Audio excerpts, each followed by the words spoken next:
Nigerians resident in Ghana protest the shutdown of their shops since December last year.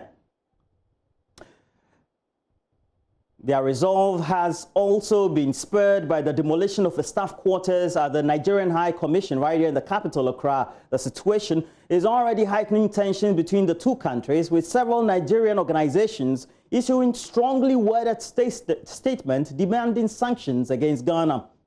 Joy News returned to the facility to observe the start of official inquiry into the matter. The Foreign Affairs Minister Huigh Commission and other high government delegation visited the demolition scene. First, though, some Nigerians resident in the country vented their anger at the High Commission premises about what they say are injustices being meted out to them by the Ghana Union of Traders Association. Few people are following the truth. We are Africans. And you close our shop for 8 months. 8 months. I have a children, I have family, and I have been suffering since that to today. And you are telling me you haven't able to carry the media. If you tell me you are a media man, say the truth. Let the whole country know that what your people are doing is not good. Good are haters, and the government is pretending because of the election. It is not good. We are human beings. Okay? We are human beings. We are Africans. We are Nigerians. Even if you hate us, allow us to operate. You can't close our shop and telling us to keep quiet. And I know very well that all of you are going to edit it and use the one you like. Because most of you people are not in our favor. You are not telling the truth. Ghanaian citizens don't know. Ghanaian citizens don't know what we are passing through. Let the Ghanaian citizens know what we are passing through. It is not about us. Your people are manipulating. They are pretending. They are pretending. They are not saying the truth. We are suffering. Okay? You have locked my shop 8 good months. Put it live. I'm saying it. I can prove it. And let me tell you, all of us are selling wholesale. It is your people. It is your people. If you say we are selling retail, let the government investigate. It is your people that is causing all this problem. If you people want us to do something, even if we make a mistake, let the government correct us. You can't lock somebody's shop for 8 months and the person is not eating. And let me tell you something. Use the law and justify what you are saying. Is Guta a government official task force agency? No. Is a Guta an authority to implement the law? No. Let them use the right channel. Let them open our shop. If we will make a mistake, we will correct it. We are law abiding. I know that I'm not perfect, but the truth must be told. Okay? If you say we are one Africa, we are ECOWAS. Let's not focus about the ECOWAS issue. Think about human being. You will tell me that Black Lives Matters. When you have closed our shop for 8 good months, you know how many Nigerians that have died because of this particular issue.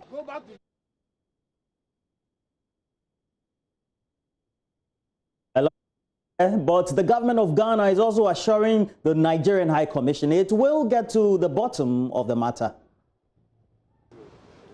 All right, here at the residence of the Nigerian High Commission to Ghana, and the destruction that you see behind me, it's the staff quarters that had been put up by the High Commission to help with the accommodation of staff and also the diplomats who visit the High Commission.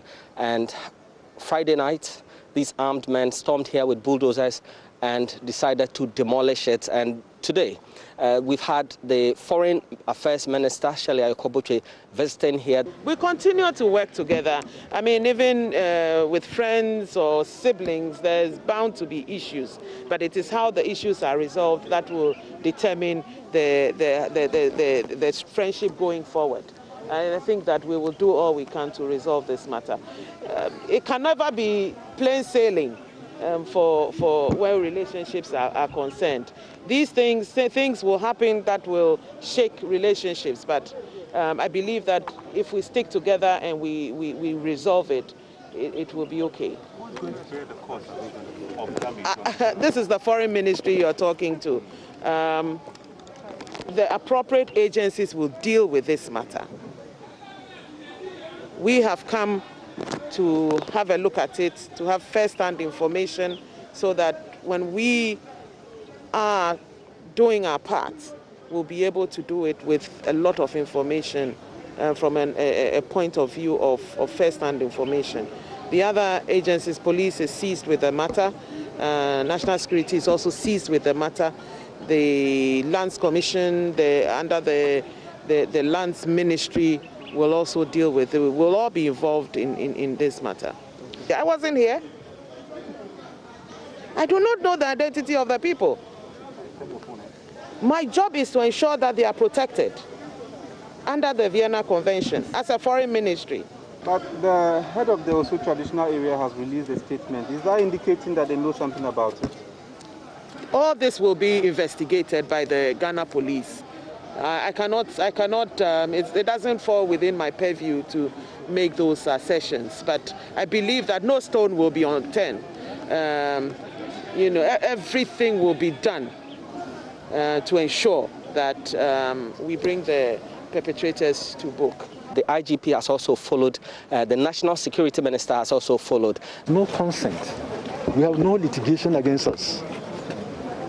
We were just taken unaware. Somebody that come to your premises around 1 a.m. You've never been invited? No, never. Not to my knowledge. I can tell you that. You have not lodged any complaint, any part of the police? Not even through the normal channels. You mean we lodged a complaint? Not yeah. Yes, after it happened on Monday. No, before then. No. Was there anything? There was no claim to the... No. You don't pick on the diplomatic premises. We consider this a serious violation. And our government condemns it strongly. And you have papers that we have our documents. Yes. Documents. Yes, complete. We wish to brief them on the acquisition of the land and then I think that will be done at No, I think we will be talking to them today at 2 o'clock. So. Commissioner, I even sent you a letter when the place is... I don't know what I said. When was it? That must have been on the Wednesday. But then it hasn't gotten through me. You send it through the Ministry of Foreign Affairs, right? No, I sent it directly to you. So I haven't seen it. Then we are requesting for... Because the people who went to requested for Monday. Did not show up.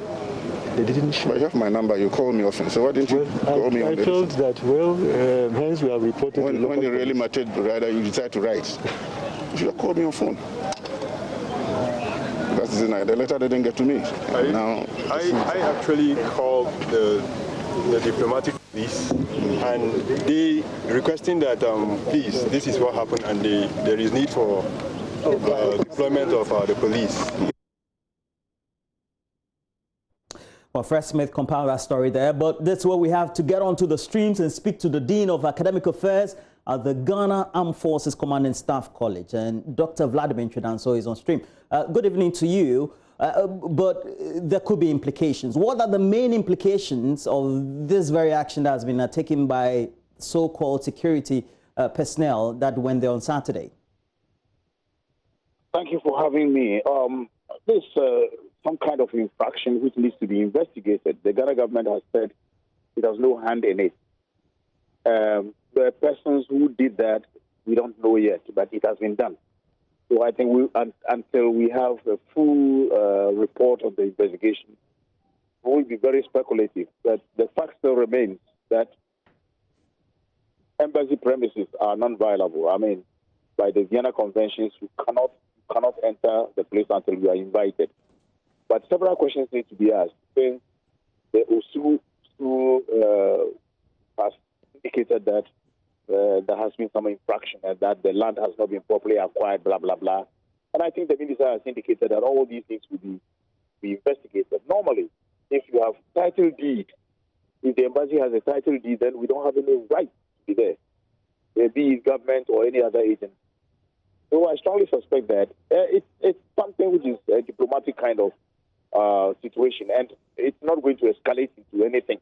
Even if it is the government which did that, normally there is an apology and things are streamlined. So many people are fearing that it will escalate into something. I don't fear it. It's not going to happen that way. This seems to be the last straw that broke the camel's back, because we've had some strained relations between Nigerians living in Ghana and the government itself because of difficulties they've had with Guta ultimately. So that anger has strained the relationship. The Nigerians are also coming in strongly with the Ministry of Foreign Affairs, etc., also issuing statements and ultimately cautioning their citizens. How do we resolve this as a country? Oh, Dr. unfortunately, when these things happen, you have individuals who seem to be angered and they want their government to take some rare actions and that sort of thing. In any place, you have all these things. We have had it since 1970 with Nigeria, when we asked them to go in the 80s, 81, 82, 83. They asked them to come. Ghana must go. In football, we have these things happen. And it depends on how you resolve it. And this is not the last one that is going to happen between us and Nigeria. When you have countries joining or contiguous between us, Togo and the Benin and Nigeria, we'll have all these kind of tongue and teeth kind of relationship. So I don't think Ghanaians should be very much worried. It depends on how the Ministry of Foreign Affairs becomes a little more dexterous in handling the situation. If we were throwing bombs at them, verbal bombs, and they were throwing back, then that would escalate the situation. But here is a situation where Ghana has considered the fact that it's not good. 2, we will investigate.